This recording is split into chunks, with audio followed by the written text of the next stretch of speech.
welcome to the CNBC-TV18 presents Industry Knowledge Exchange Conclave in partnership with SAP, and I'm your host, Ruchira Sharma. This exclusive series brings together leading experts from across sectors to map industry-level transitions and create a roadmap for the future. The conclave also aims to highlight the critical role that technology and innovation plays for all sectors and create a robust roadmap towards building tech-powered centricity across all verticals. The global pandemic has exposed the weaknesses of traditional supply chain models. The ensuing lockdowns, disruptions compelled manufacturers and retailers to rethink their supply chain models and reimagine it for tomorrow's needs. Digital supply chain models present a huge window of opportunity. And against this backdrop, the world is also looking at India as one of the biggest growth markets. So, how can we leverage this opportunity to herald a vibrant new era of resilient and sustainable supply chain management?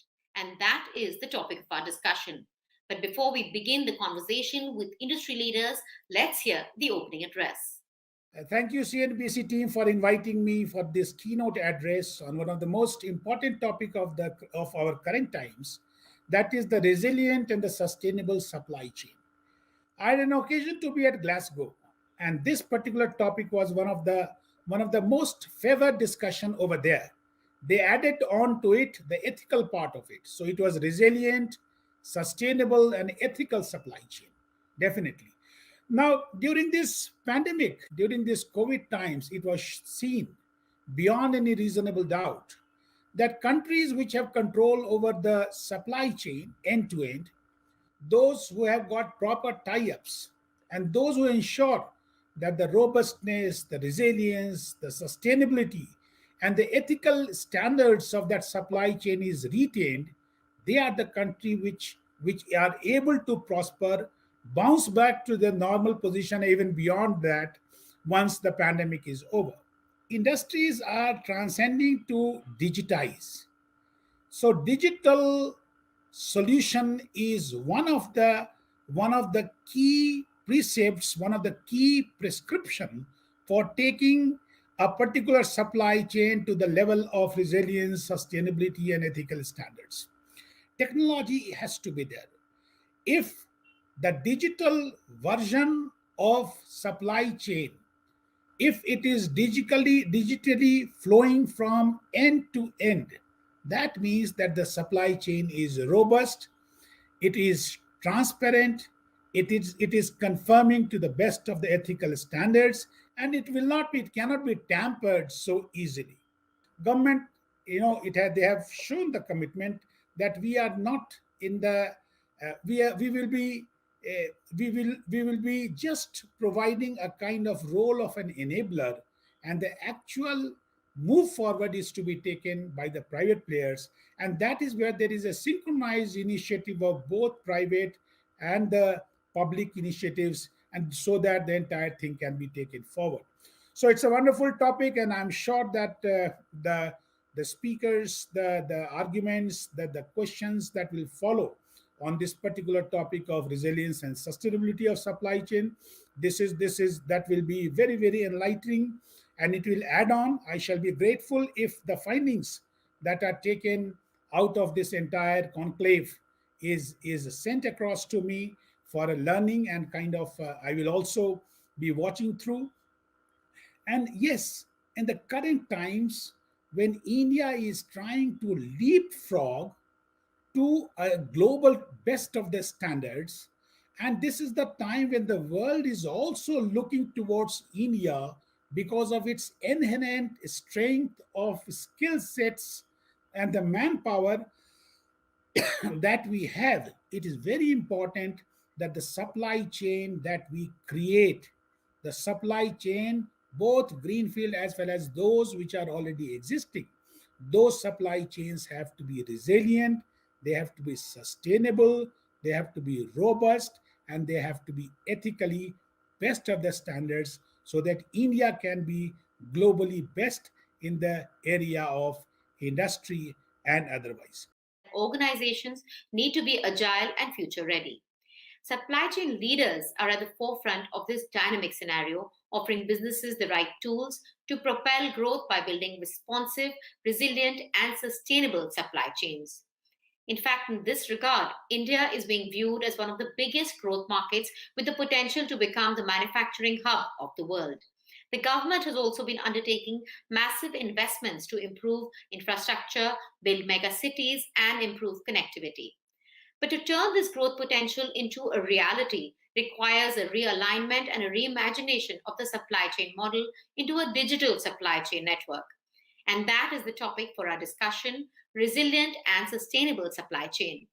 And for that, we have with us esteemed panelists. So I would like to introduce them. Mr. Atul Gupta, Head of Corporate Optimization, Indian Oil Corporation Limited. Mr. Pushp Kumar Nair, Head SCM Lubricants, Bharat Petroleum Corporation Limited. Mr. Swaminathan R, Chief Supply Chain Officer, Aditya Birla Fashion and Retail Limited. Mr. Samrat Sehgal, Supply Chain Management, Head at Dabur India. Mr. Mohit Johri, Head Supply Chain Management, Shriram Pistons and Rings Limited. Mr. Rajesh Gupta, Head Supply Chain at JK Tires and Industries Limited. And we also have with us Mr. Ritesh Prakru, Head Digital Supply Chain at SAP. So thank you so much, gentlemen, for joining us for this very special show. So I'd like to begin by asking you, Mr. Pushp, according to a recent study, the business goal of a digital supply chain is to deliver the right product.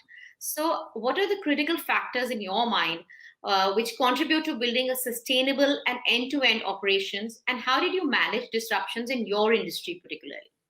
Thank you, Ruchira. In fact, last 1.5 years has been truly disruptive. There has been too much of volatility in both demand and supply side. We have faced equal challenges, not only from the customer side because of COVID, but also a lot of our suppliers have been affected very, very badly initially, and subsequently also the global supply chain continues to be challenged in so many input materials. So the way we are looking at is not only digitization at BPCL for our lubricants business, we are deploying a total supply chain transformation. That is to right from the stage of manufacturing to warehousing to logistics, the connect with our retailers, consumers, mechanics. So the end-to-end value chain, we are engaging with them so that we can observe we can get the visibility of the channel, and we can adjust our strategies according to that. So we are in the midst of implementing a total digital transformation across our supply chain. So coming to you, Mr. Swaminathan, what are your thoughts here? How do you think you came over the disruptions, and what were the strategies that you used to overcome them? Hi, as everyone knows, the apparel industry and the retail industry has been one of the hardest hit in the COVID. And we use this opportunity to dramatically change our processes. You know, in fashion industry, the mind to market time, you know, from the time we start designing a range and we deliver it to the store, the mind to market time has been anywhere between 8 to 9 months. This is a pretty long time for any industry, and this is one of the challenges of the industry. So this lead time has two components. One is the preparation which happens, you know, in terms of designing the range, and then the second part is the delivery, you know, actual supply, sourcing and delivery of the product. What we set the target to ourselves is to reduce this lead time by 1/3, where we digitized our pre-production processes, the design processes completely to reduce the lead time, and our target is to move to anywhere between 5 to 6 months in terms of design to delivery. This has been one of the initiatives which we believe will dramatically change in our working capital model, our freshness at stores, our overall performance as an organization. And as well, we believe we'll be leading in terms of digitalization journey here. Thank you, sir, for sharing your insights there. But coming to you, Mr. Atul, how did you integrate your supply chain, and what were the kind of obstacles you faced? How did you overcome them? And what are your learnings from this experience? Well, I would say that the supply chain of petroleum products for Indian oil is truly a global chain, wherein the supply chain length is about 6 months, Sure. wherein about 20% of our food, what we source, is indigenous, so about 15%, and about 85% is imported, for which we have to plan and place orders about for 5 to 6 months in advance of the actual requirement date, of the actual date when the product is required in the market.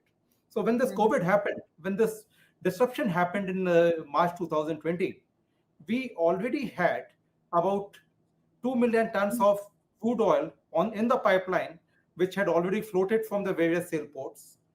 There Sure. was another 1 million ton for which we had already placed orders. So, one, the demand went down all of a sudden.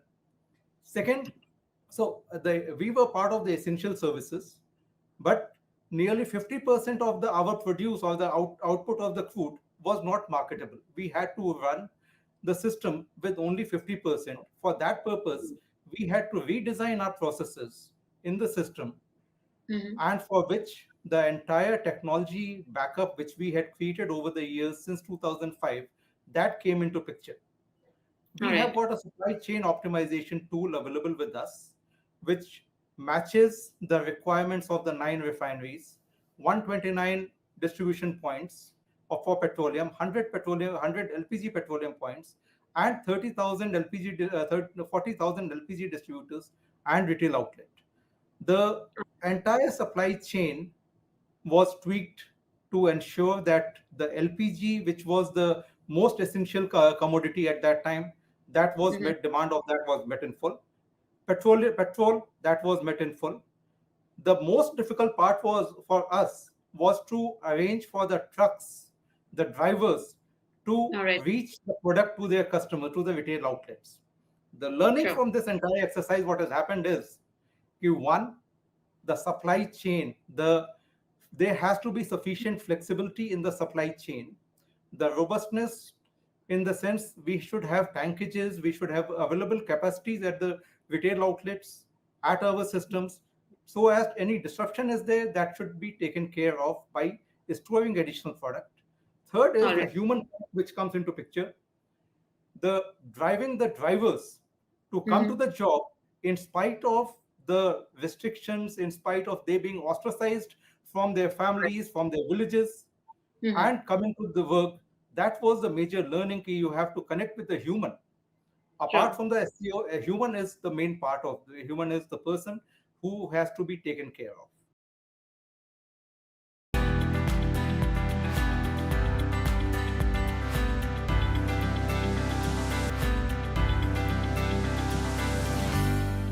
So, Mr. Mohit, I'd like you to add your inputs here. What are the obstacles that you had faced and how did you overcome them?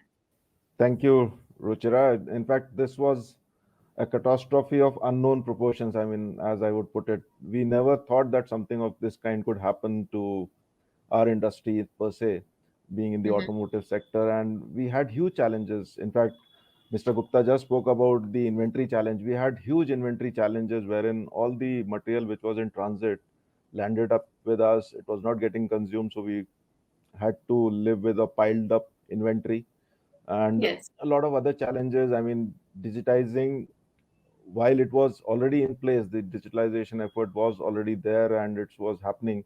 But to fast track it, to make people more aware of what they needed to do, because work from home, especially for a supply chain professional who has to be actually on the ground, working It from has its home own was challenges. was a major challenge, and we had to actually digitally make our people literate on that front. We had to give them VPN accesses. We had to train them how to manage calls. And once we were able to do it, then the life actually transformed. I mean, the catastrophe which came our way actually ended up becoming a boon in the long term, because we ended up digitizing the entire chain end to end, from say our customer's customer to our supplier's supplier, is what we've been trying to digitize and connect. And that's something which has been a boon. Now we are able to get 50 suppliers on a Zoom call at any point of time, maybe a half an hour short notice, and we are able to address, talk, resolve issues. So catastrophes and, I mean, these kind of challenges bring with them opportunities. So we harness those opportunities, and here we are. I mean, we are doing very well on the digitalization and the connecting front. Thank you, sir. And Mr. Rajesh, would you like to add something to this? Definitely. See, in a supply chain department is supposed to be agile. And during this pandemic, it was really tested to the core. We found that the demand, which became almost nil. Normally, March month is the peak month for sale in the tire industry. So last year, March, when the lockdown was announced, so we were really planning for very high sale. Suddenly, there were the breaks, so the demand overnight became almost nil. And then from nil, after 2-3 months, the demand became very, very high, much more than the capacity. So we, within a span of 2 to 3 months time, we found demand fluctuating between 0 to almost, let me use the word, infinite. So whatever was there, we could produce or supply, everything was consumed. So this time the challenges are many, whether it is transportation, whether it is on the road or the drivers availability, people falling sick, depot and warehouses when to open. There were lockdowns at different times. So sometimes, and we had to use a lot of creativity. Let me use this word, creativity, agility, so that sometimes the shop is open only for 2 hours in the morning, between 5 to 6. The people used to go, open the shop, give the tires. Many times the ambulances orders, the hospitals orders were coming for the tires. The feeders and depots were closed. So we were asking them, we asked them that you come and collect. And like that, lot of across India, another thing which I found was that there was a lot of team spirit. Because of this problem, each and every department, each and every one came very, very close that how to come closer to customer. So agility, then relationship building, team spirit, and then automation. Basically, definitely we have a lot of, you can say, digital solutions. Then Zoom calling, phone calling. Normally in companies, we don't have these kind of, you can say, tools used extensively with vendors or within the company, but we are using it. In fact, we are working 24/7. So we were at home. So it was basically anytime, anyone, and all the top management or the field, each and everyone was available. So it was really wonderful experience. Let me say that. Definitely. So I'd like to bring Mr. Samrat in here. I'd like to ask you, sir, how critical is the integration of supply chain planning with the rest of the business? And do you think businesses have done enough to create a seamlessly integrated ecosystem? So I think supply chain as a function, it has been evolving, for the last 12, 15 years. You will see the importance of the supply chain function has, gone up notches. Every year there has been a change which has been seen by the people. However, during the pandemic, what we have realized that it was not the brands which were competing with each other during the pandemic period. It were the supply chains which were competing. All the supply chains which were agile, which were able to adapt themselves, those were the companies which were actually successful, and their products were reaching the customers, and they were able to achieve sales and serve the society at that point of time. So that's the way I look at it. Today and tomorrow and going forward for years to come, it will be the supply chains which will be competing with each other, and hence the organizations which realize the importance of the function will be the ones which will be able to differentiate in the marketplace. That's the way I look at it. Many organizations I would like to bring in here, at this point of time, have realized that already, and they are actually investing in the area of supply chain. They, the caliber of people they are, deploying, in investment in infrastructure, investment in technology. A big share of that is actually going to supply chain. Whether all organizations have done it, I think it's an evolution which is, happening, and the pace of evolution has actually increased during the lockdown. So I'd like to bring you in here, Mr. Ratish. Of course, we've heard about supply chain disruptions and how they can be managed by leaders. So as a key enabler in the technology space, what is your learning here? What are the kind of trends that you've been seeing, especially over the last 18 months since the pandemic hit? Sure, ma'am. Over the past 2 years, change has been the only constant around all of us. And this pandemic also has changed everything and tested our resilience. Businesses, as we see, are seeing changes in consumer behaviors, newer business models are evolving, variations in production and plant capacities, and constant changes in supplier commitments. Consumers are now engaging differently, they are working differently, buying differently, and basically living a virtual life. With health and safety the top of the mind for every consumer, we are seeing visible demand spikes in consumption patterns in categories like groceries, home and office essentials, and health and fitness products. And with these social distancing norms and India's smartphone user base at about 400 million, we are observing a huge uptake in consumer e-commerce spending, where order transparency and easy access to the internet is further driving consumer behavior.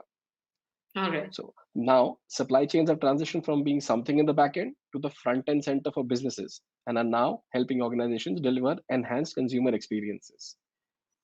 Today, Definitely. digitization is not a luxury, not a necessity, but an imperative for all of us. So thank you, gentlemen, for joining us and sharing your insights with us. It was truly an incredible and extremely insightful discussion. And the role of resilient supply chain model in providing a competitive edge to businesses across sectors is critical. To sum up, businesses need resilience and agility, not just in products, but in processes and people to meet the changing demands in the new normal. Thank you all for watching this very special show, and thank you all for joining us.